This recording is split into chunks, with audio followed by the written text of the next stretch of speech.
Après l'interview un brin tendu entre Anne-Sophie Lapix et Elon Musk sur France 2, certains internautes ont remarqué que le compte Twitter de la journaliste avait été suspendu. Les regards se sont donc immédiatement tournés vers le milliardaire.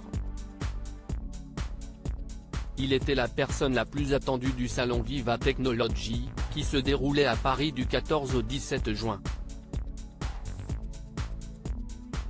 Elon Musk y a fait une apparition très remarquée, donnant une conférence de plus d'1 heure pendant laquelle il a notamment distillé ses conseils pour ceux qui souhaitent entreprendre. L'homme d'affaires multimilliardaire n'a pas pu échapper aux questions sur Twitter, qu'il a racheté pour 44 milliards de dollars l'année dernière. Lors de son passage dans la capitale, Elon Musk a également accordé une longue interview à Anne-Sophie Lapix, diffusée sur France 2, ce lundi 19 juin. Alors qu'il affirmait que les messages de haine avaient baissé depuis son arrivée sur Twitter, Anne-Sophie Lapix l'a repris, « Ce n'est pas ce que disent les différentes enquêtes qui ont été menées, si est plutôt le contraire. En fait, si est une explosion de ces discours-là qui a été relevée », a-t-elle déclaré. La journaliste a également mis sur la table le sujet du Code de bonne pratique en matière de désinformation, un programme volontaire de l'Union européenne visant à lutter contre la désinformation et les discours de haine en ligne, duquel Twitter a décidé de se retirer. Twitter obéira à la loi. Respectera la loi.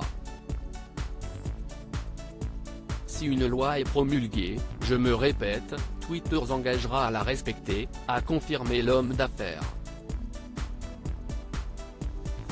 Elon Musk a-t-il fait suspendre le compte Twitter d'Anne-Sophie Lapix?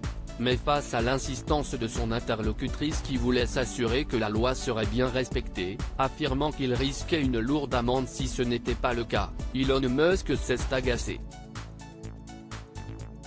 Oui, je l'ai déjà dit. Twitter respectera la réglementation. C'est la 4e fois que je le dis. Ou la 3e, a-t-il déclaré. Suite à cet entretien, certains utilisateurs de Twitter ont remarqué que le compte Twitter d'Anne-Sophie Lapix n'existait plus. Ceux qui souhaitent visiter sa page voient désormais apparaître un message indiquant que le compte a été suspendu. Twitter suspend les comptes qui enfreignent les règles de Twitter, est-il précisé. Pour les internautes, il n'y a aucun doute, l'homme d'affaires est derrière tout cela. Pourtant, comme l'a confirmé France Télévisions auprès du Parisien, c'est Anne-Sophie Lapix elle-même qui a fermé son compte en mars 2020. Dans les colonnes du Parisien, elle avait affirmé avoir un torrent de bouse sur les réseaux sociaux après son interview face à Édouard Philippe.